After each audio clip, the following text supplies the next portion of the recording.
right? That's when those adjustments to Yeah. it come in. So, with that, with the consulting, is there any, like risk analysis, that you do, controls you put in place to mitigate risk and gaps and? Yes. So what I typically do when working with a client, first thing is getting to know who I'm working with as a person. Because when you know who you're working with as a person, I always say people are the greatest asset to anything that you're doing. Because then you know how, you know what their interests are, you know how they best communicate, Yeah. you know what their insecurities are. Knowing in people's insecurities are big in projects, because you can, just like going to a job, if a manager is threatened by your competencies or your talents, they may block your opportunities, or they can enhance and hurry up and get you out their department, or they might Very be true. smart Yep. and capitalize and leverage your opportunities while you're there, and understand that by helping you grow, they will grow. But with the risk mitigation, getting to learn the person that I'm with, because typically when you build those and foster those relationships up front, you're gonna get more buy-in most of the time. And then also just looking at taking a deep dive of how that company operates, learning the company culture, and just getting as much information up front as you can. For me, that has worked. And then your risk mitigation comes in from asking the people who deal with this work every day. Exactly, yeah. What are some things that would, what does ideal look like? My tagline is, illuminating possibilities, achieving results from ideal to execution. So what does the perfect picture look like, given that we have carte blanche on resources and funding, right?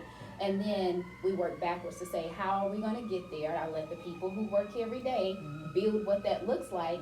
And then we start looking at what resources are needed, what contacts do you all have? And most of the time, the people, as they say, the boots on the ground, have these resources that even senior management don't know about. Yep. And so from there, I just look at it as there's no option that, failure is not an option. It has to happen. So I never say, why can't we do this, or we won't be able to do this or that. I try to make sure we get as many yeses as possible in the room, and empower the people that are going to execute and do the task, the tactical work, empower them to say, maybe this might be a roadblock, but this is how we can get around that. So when you set that tone early, the limited mindset in thinking usually kind of is minimized. Right. Yeah. Well, how do you get your customers? Most your of my clients? clients have been word of mouth. I'm That's a right. strong believer in intention setting, and even before I left corporate, I always said, like, majority, if not all of my clients, I said 80 to 90%, and then now I'm changing that at 100% of my like it. clientele will be word of mouth, and my business will grow sustainably and lucratively and profitably by word of mouth. Because people already trust their own networks. I would say, thankfully, I have not had to actively market myself digitally That's to awesome. to attract clients. Is typically once I've done one project or one workshop or consulted one client or entrepreneur, they typically refer. And there have been times I've done proposals, and let's say they didn't sign on right then, but months later they're like, okay, we've interviewed and talked to many other people, but I just have a good vibe about you. I feel like you genuinely are passionate about wanting us to win. So, and that makes a world of difference. People Definitely. can feel that. Because you're willing to go the extra mile instead of adding a dollar sign to every single thing that you do.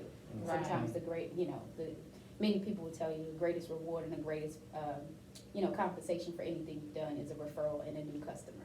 Yeah, and the money will come, based off of your performance. Absolutely. So that's the way I always look at it. It's not about chasing down the dollar, but it's letting your work speak for itself. Absolutely. And then eventually, that market of value of yours is gonna be out the sky. Absolutely. So, yeah, no, that's good. So with the consulting and work you do, and even when you was talking about people kind of taking ownership, do you do, like just thinking about it from a project management standpoint, do you do like a RACI to determine who should be ownership of this task, who should be responsible, accountable, who should be consulted with, who should be informed? Yeah, I don't call it a RACI, but pretty Okay. much, yeah. It's the same Yeah, thing. I typically, I just discovered from the web designer who's currently redesigning my website now as we speak, but he referred me to a tool, Asana. I don't really want to give them free publicity, but I love the tool. So, but I love that tool because it works perfectly with how I operate as a project manager. You know, Racy is great. I've seen it being used when I was in corporate, but I just like to do a lot of things customized because whenever I'm working with clients, you know, depending on how they understand and process things, you've got to tailor that to them. So especially like I love working with, you know, IT engineers, developers. They're so technical, and you know, I can switch between technical or, you know, the soft skill sets and things like that. So being able to, I would say, deliver the project and setting that blueprint in a way that they understand and that they're used to working in, I think that's really critical because they're your first customer.